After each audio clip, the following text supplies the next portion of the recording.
नमस्कार, मैं रवीश कुमार। आज इस बुलेटिन में बात होगी देश के कुछ जरूरी मुद्दों पर, लेकिन उससे पहले आप हमें कमेंट में ये जरूर बताइए कि आप ये न्यूज़ कौन से शहर से देख रहे हैं। इसी के साथ इस वीडियो को लाइक और चैनल को सब्सक्राइब करना बिल्कुल मत भूलिएगा, क्योंकि रोज ऐसी ही जरूरी खबरें हम आपके लिए लेकर आते रहते हैं। तो चलिए बढ़ते हैं खबरों की तरफ। हर साल 10 लाख मौतें, फिर भी इनकार क्यों? वायु प्रदूषण पर कांग्रेस का मोदी सरकार पर हमला। वायु प्रदूषण को लेकर कांग्रेस ने मोदी सरकार पर फिर से कड़ा हमला बोला है। पार्टी ने वर्ल्ड बैंक की ताजा रिपोर्ट का हवाला देते हुए कहा है कि इंडो गैंगेटिक प्लेन्स और हिमालय की तराई वाले क्षेत्रों में वायु प्रदूषण गंभीर स्वास्थ्य और विकास संकट बन चुका है, लेकिन केंद्र सरकार इस समस्या को गंभीरता से लेने में विफल है। कल दिल्ली एनसीआर दिखेगा या नहीं, मौसम विभाग ने दिया ये अलर्ट। दिल्ली समेत देश के कई हिस्सों में सुबह के समय घने कोहरे का असर लगातार जारी है। ठंड और कोहरे ने लोगों की परेशानियों को और बढ़ा दिया है। दिल्ली एनसीआर में एयर क्वालिटी भी कई इलाकों में सुबह से ही गंभीर स्तर पर बनी हुई है। मौसम विभाग ने कल भी दिल्ली में घने कोहरे को लेकर अलर्ट जारी किया है। बंगाल की जनता से दुश्मनी निकाल रही टीएमसी, हुगली में पीएम मोदी का ममता सरकार पर तीखा प्रहार। प्रधानमंत्री नरेंद्र मोदी रविवार दोपहर पश्चिम बंगाल के हुगली जिले में पहुंचे। उन्होंने सिंगूर में कई अहम विकास परियोजनाओं का उद्घाटन, शिलान्यास और लोकार्पण किया। इस मौके पर प्रधानमंत्री मोदी ने 2 अलग-अलग जनसभाओं को संबोधित भी किया। उन्होंने कहा कि विकसित भारत के लक्ष्य को हासिल करने के लिए पूर्वी भारत का विकास बेहद जरूरी है। मणिकर्णिका घाट के नवीनीकरण पर क्यों बरपा हंगामा, जाने विवाद की वजह। काशी के प्रसिद्ध मणिकर्णिका घाट में विकास कार्य विवादों में फंस गया है। घाट में बुलडोजर की तस्वीरों के वायरल होने के बाद से विरोध प्रदर्शन शुरू हो गए हैं। इस सियासी घटनाक्रम के बीच मुख्यमंत्री योगी आदित्यनाथ ने वाराणसी पहुंचकर मणिकर्णिका घाट पर चल रहे विकास कार्य का निरीक्षण किया। जुर्म साबित नहीं तो जमानत मिलना आरोपी का हक, उमर खालिद केस पर बोले पूर्व सीजीआई डी.वाई. चंद्रचूड़। पूर्व सीजीआई डी.वाई. चंद्रचूड़ ने जयपुर साहित्य उत्सव में उमर खालिद मामले पर कहा कि भारतीय कानून निर्दोष होने के अनुमान पर आधारित है।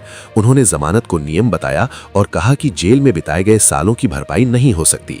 जमानत केवल गंभीर खतरा, फरार होने या सबूत छेड़छाड़ की आशंका पर रोकी जा सकती है। प्रयागराज माघ मेला में बिछड़े लोगों को अपनों से मिलाने खास व्यवस्था। मौनी अमावस्या के दिन प्रयागराज के संगम क्षेत्र में श्रद्धालुओं की भीड़ लगातार बढ़ रही है। इस पवित्र अवसर पर संगम में स्नान के लिए भारी संख्या में लोग आते हैं। भीड़ के कारण कुछ लोग अपने परिवार या समूह से बिछड़ जाते हैं। ऐसे लोगों को वापस मिलाने के लिए एक खास व्यवस्था की गई है, जहां माइक पर स्थानीय भाषा में गुमशुदा व्यक्तियों की जानकारी दी जाती है। प्लेन में बम है, टॉयलेट में टिश्यू पेपर पर लिखी मिली धमकी। लखनऊ में हुई इंडिगो फ्लाइट की इमरजेंसी लैंडिंग।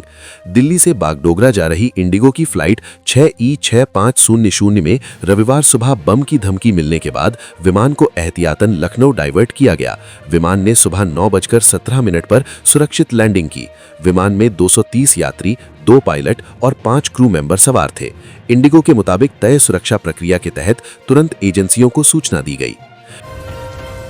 झारखंड लातेहार में शादी समारोह से लौट रही बस पलटी, 5 की मौत, 25 घायल। झारखंड के लातेहार जिले में रविवार को एक भयानक सड़क हादसा हुआ, जब छत्तीसगढ़ से आ रही एक रिजर्व बस महुआ डांड थाना क्षेत्र की ओरसा घाटी में अनियंत्रित होकर पलट गई।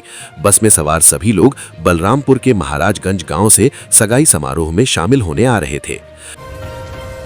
ये किसके निर्देश पर हो रहा? शंकराचार्य अविमुक्तेश्वरानंद के शिष्यों से मारपीट पर बोले अखिलेश। संगम तट पर रविवार को मौनी अमावस्या के मौके पर यूपी सरकार के गृह सचिव मोहित गुप्ता और शंकराचार्य अविमुक्तेश्वरानंद के शिष्यों के बीच विवाद हो गया। मोहित गुप्ता पर शंकराचार्य अविमुक्तेश्वरानंद के शिष्यों से मारपीट के भी आरोप लग रहे हैं।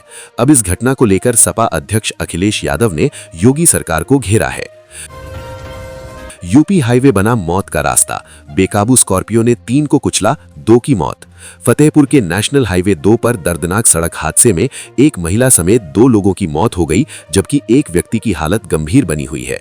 बेकाबू स्कॉर्पियो ने सड़क पार कर रहे 3 लोगों को कुचल दिया। घायल को कानपुर रेफर किया गया है।